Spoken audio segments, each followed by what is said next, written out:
what the West consistently gets incorrect about Chinese atheism is that Chinese atheism does not look like Western atheism in the exact same way that Chinese religion looks nothing like Western religion.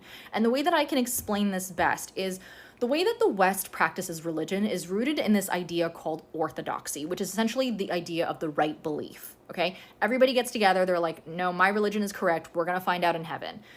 China's different, okay? We believe in orthopraxy, which is technically right practice.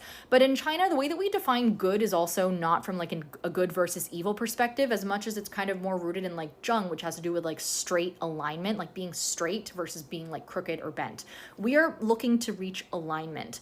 And the way that we talk about religion in China, like the way that the West would define as religions, Confucianism, Taoism, Buddhism, govern our society still, even though we're atheist, right? Technically atheist.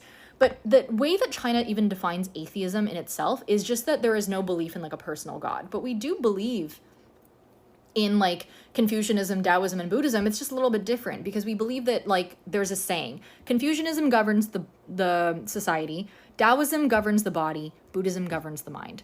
And it's so deeply entrenched in our language, you can't separate it anymore. And even more so, we engage in so many traditions, cultural practices, festivals, and like family gatherings, right? Like we believe in ancestral rites, which actually also really interesting piece of history. There was something called the Chinese rites controversy around like 16th, 17th century when the Jesuits, who had completely they embedded themselves in a Chinese society. Obviously they're like missionaries, but they wrote back to Rome, like before the Vatican existed. And they basically were like, there is no incompatibility between ancestral rites and a relationship to God.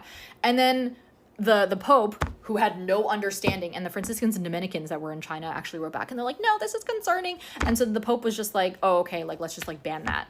For like for the other Catholics and people that were converts, they were just like, you can't worship your ancestors anymore. We have a deep personal relationship to our ancestors. We, people still go to temples and light incense, before a big exam or a big deal, something. Like we still go home for festivals. We still engage in these rituals and practices, but it's just a part of society. It's just like a correct way of living to us. And that is what Western atheists don't have. So it's not the same.